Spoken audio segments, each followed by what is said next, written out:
Hello, friends from across the nation and around the world. I'm Martin, and you are listening to Dad's Bedtime Stories. Tonight, we're jumping back into the Cards of Power universe for a little bit of a spin-off story based on a couple ideas. The first one is the main idea, so let's check it out right now. Hi, my name is Azelyn. I'm 10 years old, and I have an idea. It's a marshmallow dragon versus a pillow golem. The marshmallow dragon turned into a marshmallow dragon by eating too much marshmallows, and the pillow golem turned into a pillow golem by sleeping too much. I love your stories. Bye. Great suggestion, and when I was writing the story, sort of coming up with the whole plot and everything, I realized that I'd probably need another card holder with another magical creature of their own, so I picked out this suggestion too. My name is Soma, and I would like there to be, for the Cards of Power series, there to be a pterodactyl that could be invisible and shoot electric bolts out of its mouth, wings, and tails. Thank you. I love your podcast. I listen to them every night. Well, thank you to Azelyn and Soma.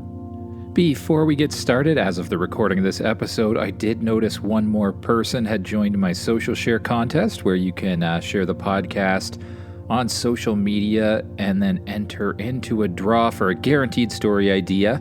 So far there are 7 people as of the recording of this podcast anyways. So big thank you to Melissa MC for sharing on Instagram and joining as well. If you want to know more information, all of the info's in the show notes, as well as a form to fill out if you do share the podcast, because last time I did this, I didn't have a form, and it was really hard to keep track. So please fill out the form if you shared the podcast, and thank you for everyone who has.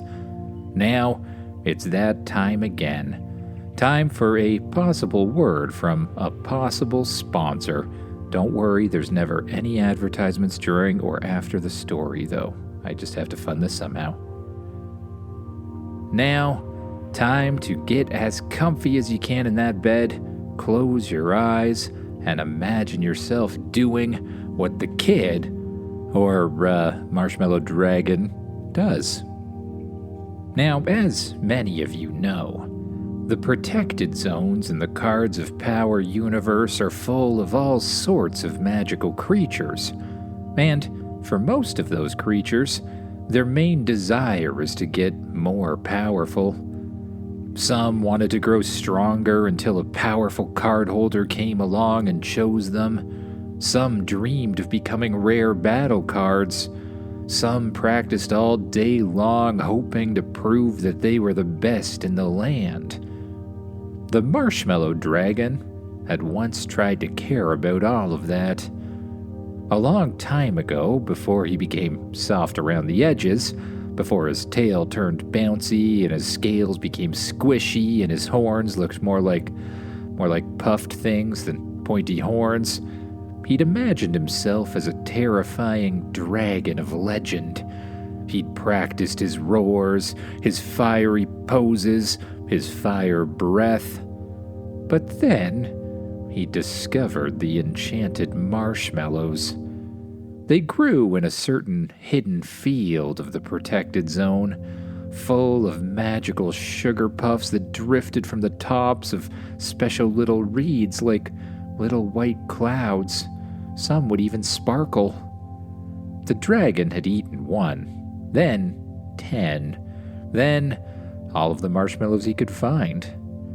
Then he started toasting them with his own fire breath and eating even more. At first, nothing really happened except that he felt wonderfully full and a little bit sleepy. But over time, the marshmallow magic had seeped into him. His scales softened, his body became kind of stretchy and squishy. His landings stopped sounding like dragon landings and more like someone dropping a pillow on the ground. Worst of all, his fire had changed. Instead of breathing fierce flames, he would sometimes sneeze out warm, sugary fluff. After that, the other creatures in the protected zone had stopped taking him seriously. A few laughed, a few called him names like Puff Snout, Flop Wing, or even Dessert Lizard. The Marshmallow Dragon had decided that if he couldn't be respected, he'd at least be comfortable. That was how he met the Pillow Golem. The Pillow Golem had once been made of stone, proper stone, hard, heavy, dependable stone, with an affinity for the earth itself. He'd guarded a ruined structure at the edge of the Dream Grass Plains, and according to the stories he told in his slow, sleepy voice, he'd been very stern about it. Very stern, he would say while lying on his back in a heap of pillows. I was extremely stern for, at least several afternoons. What had happened to him was simple.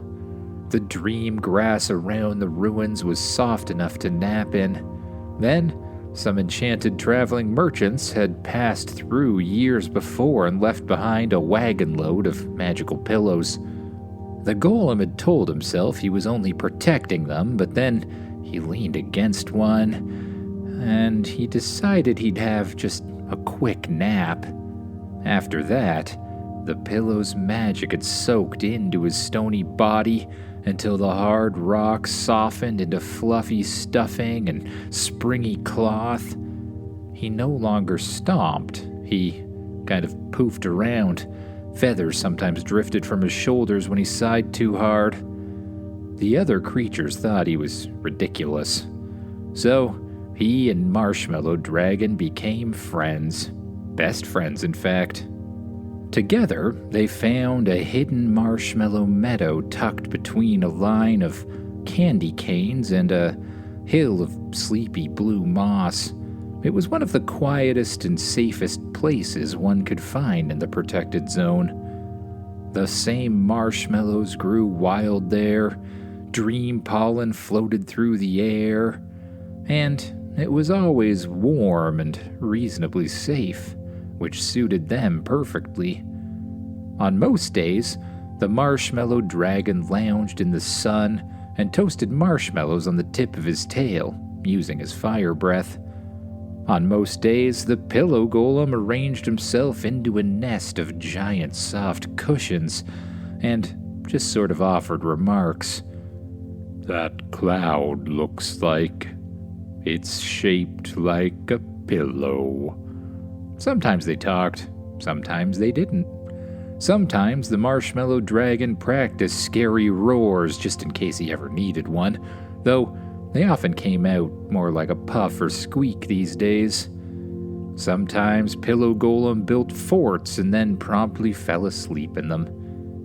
Altogether, they were happy. And because this was the Cards of Power world, that happiness could not possibly last forever. Not for a magical creature, anyways. One bright afternoon, the Marshmallow Dragon was floating on his back in a pond of melted sugar nearby, while the Pillow Golem dozed under a pile of pillows. The dragon tossed a toasted marshmallow into the air and caught it in his mouth.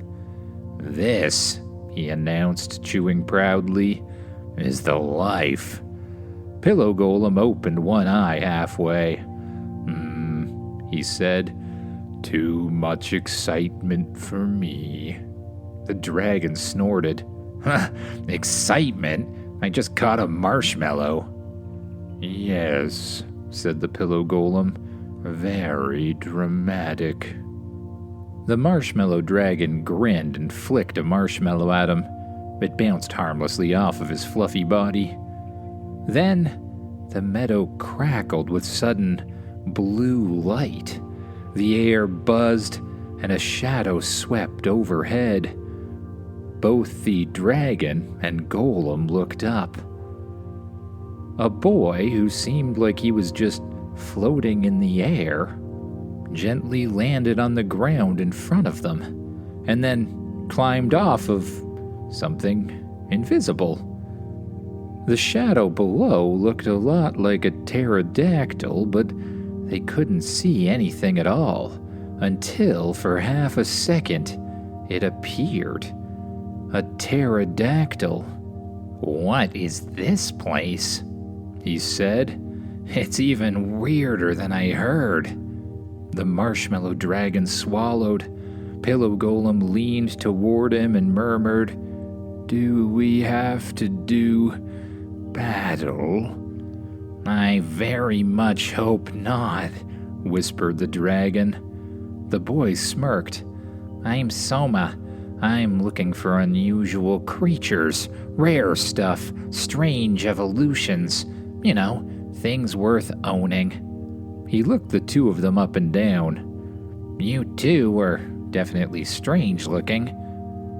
The marshmallow dragon puffed out his chest as much as a marshmallow dragon could. "We are not interested in being owned," he said. "Oh, that's adorable," Soma replied. A hum of energy buzzed through the pterodactyl. Then it disappeared. "Where'd the pterodactyl go?" the Pillow Golem said. Soma's grin widened. "Oh, you'll find out." The attack came from nowhere. A streak of blue electricity tore across the meadow and slammed toward the Pillow Golem's side. The poor golem barely had time to turn before the invisible pterodactyl's strike would have hit him with full force. But the marshmallow dragon leaped. He hurled himself sideways in a heroic, squishy blur and took the attack instead. Blue lightning burst over his soft body. He yelped, bounced twice, crashed into a pile of marshmallow reeds, and passed out. "Dragon!" shouted Pillow Golem. Not knowing what to do, the Pillow Golem jumped up into a ball and bounced off into the forest. Soma walked up to the marshmallow dragon, raised a hand, and activated his card core. A blue light spread throughout the dragon until his entire body became bright blue energy. The energy started to reform itself into the shape of a glowing blue card, and the boy grabbed it out of the air. The Pillow Golem watched from the shadows. Soma read the card. Marshmallow Dragon. He turned it over once. "Honestly, I thought you'd be cooler." Then, with a shrug, he called his pterodactyl, jumped onto its back, and flew off into the distance. The meadow went quiet. The only sound was the slow settling of flattened marshmallow reeds. Pillow Golem sat up. He looked at the empty sky, then at the place where his friend had fallen, then back at the sky again. He didn't say anything for a long time. "I should have moved faster." Far from the protected zone, Soma arrived at the beginner card shop by dusk, just outside the protected zone. The place was full of card holders buying supplies, trading creatures, and bragging about things they'd done. Behind the counter stood an old man. He was speaking to a wizard, one of the choosing wizards from the Wizards' Council, the same one that gave card cores to the children on their choosing day. Soma tossed the marshmallow dragon card onto the counter. The wizard caught it and peered at it through tiny round glasses before handing it over to the shop owner. "Interesting," he said. Not really. It's soft and sticky. Honestly, it seems kinda pathetic. I'm hoping to trade it in. What do you give me for it?" The shop owner thought for a minute, then reached below the counter and picked up a pile of tokens, sliding them across the counter towards Soma. I guess that'll do, Soma said, grabbing the tokens and walking out of the shop. Mind if I have a look? The wizard asked. Be my guest, the shop owner replied. The wizard picked up the card and stared at it. Poor fellow, he murmured. Mind if I take this one with me to the choosing? He asked. I have a feeling about it. Be my guest, the card shop owner replied. The wizard grabbed some tokens from his pocket, slid them across the counter, and headed outside. A group of new cardholders stood in a semicircle at the same time the wizard moved out of the shop. At the end of the line stood a girl named Azelyn. The wizard started by explaining the importance of the choosing day, then by tapping his staff on the ground 3 times, producing a whole bunch of glowing, floating orbs that absorbed themselves into each one of the kids, creating a card core. Next, he presented them all with their own choice of cards.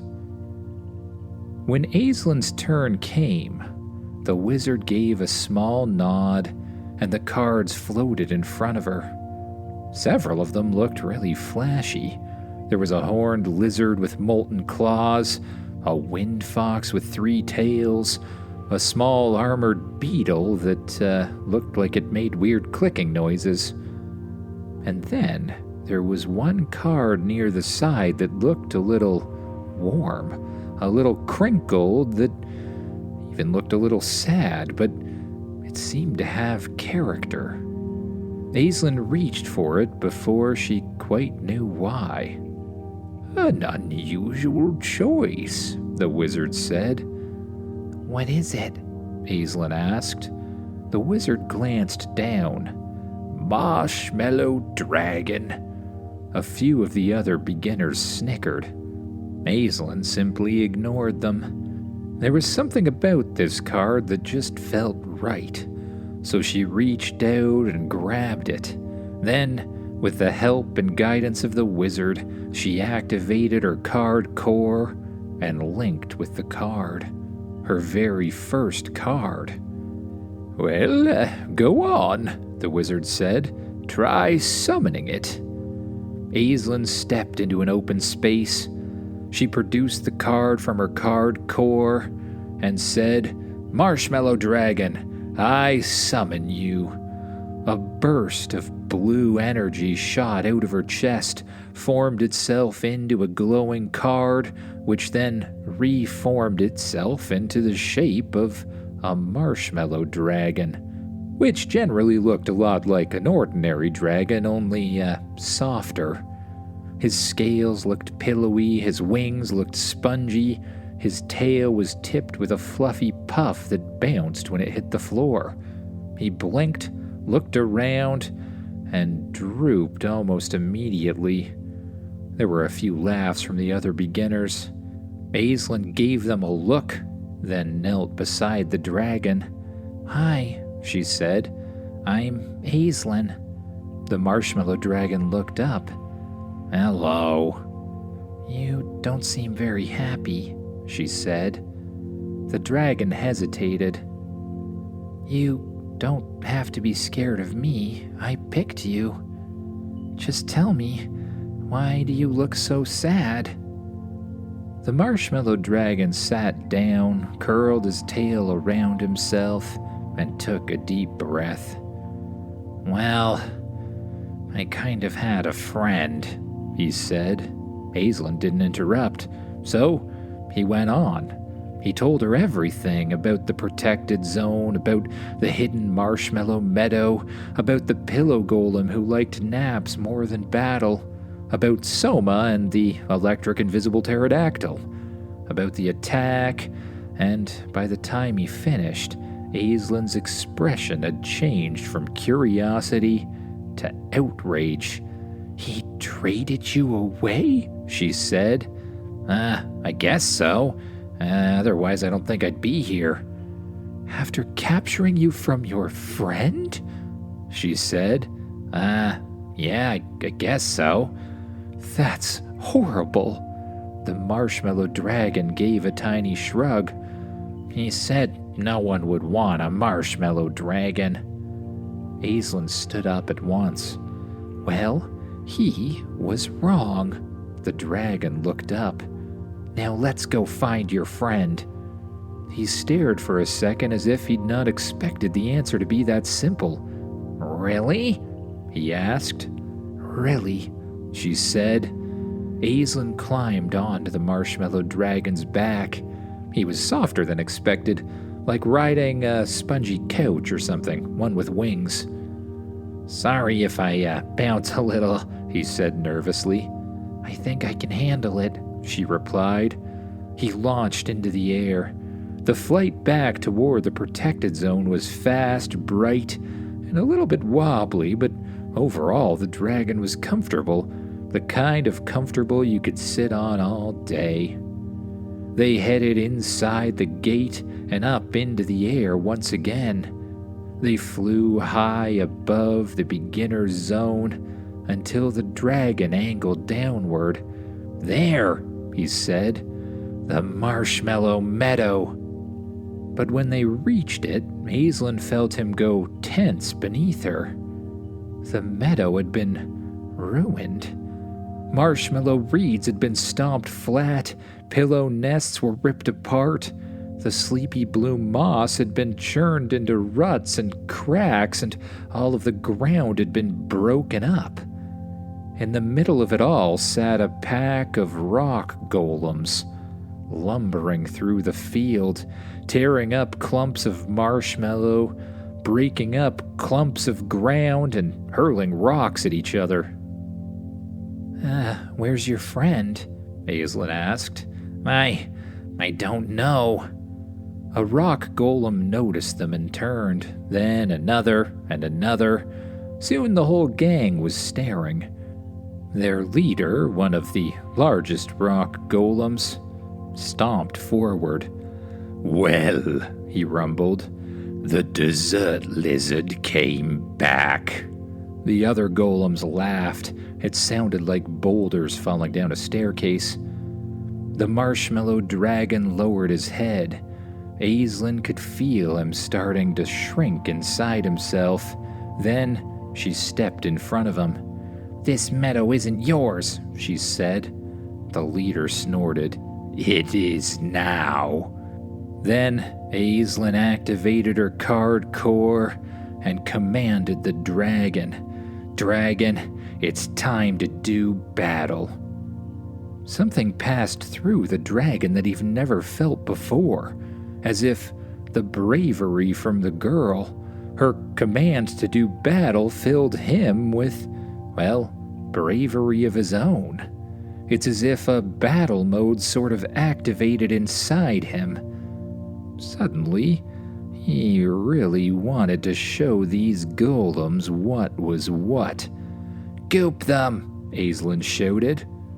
The marshmallow dragon nodded in agreement, inhaled deeply, and blasted a thick stream of sticky white marshmallow goo across the field. It splattered over the lead rock golem's leg and glued them together instantly. He took one more step, failed, and toppled sideways with an enormous crash that flattened 3 of his own allies. "Again!" Azelyn shouted. The dragon spun, firing more sticky goop. 2 rock golems got it across the arms, another got it full in the face and staggered backward blindly. For a few glorious seconds, it worked. Azelyn laughed. "See? You're amazing!" The marshmallow dragon blinked. Then his expression had changed. A rock golem ripped one arm free, grabbed a boulder straight out of the ground, and hurled it right at them. "Duck!" Azelyn yelled, and the dragon ducked. The stone sailed overhead. Something else happened too. It made the marshmallow dragon a little bit upset. For the first time in a long time, he felt a spark deep in his throat. He opened up his mouth, and this time he unleashed a blob of goop that was also on fire. The flaming mass of goop hit one of the golems, sending them flying across the field. "You can do fire too?" Azelyn said in surprise. I used to be a fire dragon. It's a long story." "Enough," the lead golem growled, whipping the last of the marshmallow off of his body. And all at once, he and the others reached into the ground, pulled out boulders, and began to run at the two of them.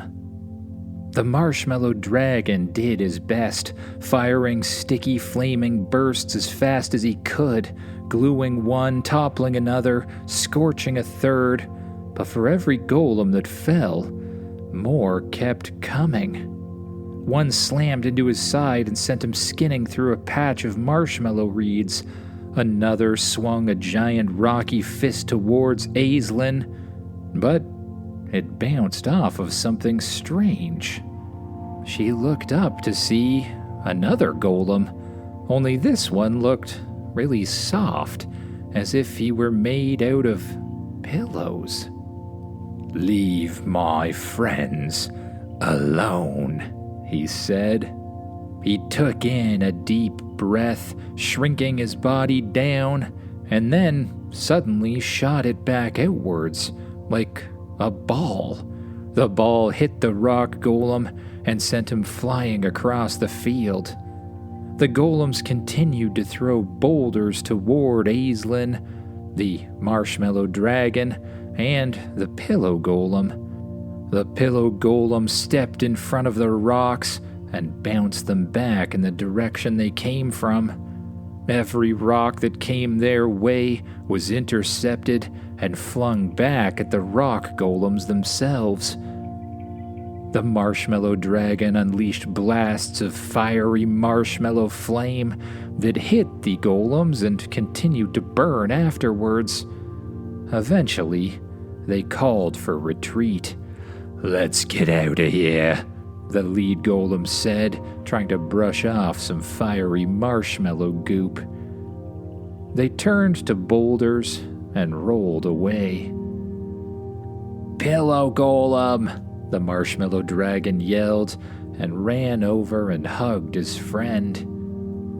"Where have you been?" the pillow golem asked. "I'm sorry I could not save you." "That's okay," the marshmallow dragon replied. "I ended up finding a brand new friend. Any chance you'd want to join us?" he asked. "Join you?" "Yeah, become a card like some of the others and, well, do something useful in your life instead of just sleeping all the time." "Will I still get to sleep a lot?" the golem asked. "Well, yeah, being inside a card core is like the ultimate sleep. It's super relaxing." "That does sound nice. In that case, I will join you. You may turn me into a card," he said. "I won't resist." Azelyn walked up to the pillow golem and placed a hand on its chest. She activated her card core and focused, just like the wizard had told her to. The golem began to glow, a bright blue color, until eventually he turned into pure energy. That energy reformed into a glowing card, which Azelyn absorbed into her card core. She now had 2 magical creatures, and they were best friends. As the sun sank down, She summoned the pillow golem back into existence, and the three of them curled up in the soft blue grass of the meadow. Azelyn laid down with her head against the pillow golem, one of the softest, most comfortable pillows she'd ever felt in her life. The marshmallow dragon wrapped around her on the other side, and slowly she stared up at the sky and began to relax her muscles. She let go of the tension in her arms and her legs. She released the tension in her shoulders and neck and face, allowing herself to sink down deeper and deeper into the soft pillow golem. Her eyes became heavy, so she let them close too. And slowly but surely, she began to drift off to thoughts of new dreams, new adventures, and new magical creatures to come. Good night, everyone.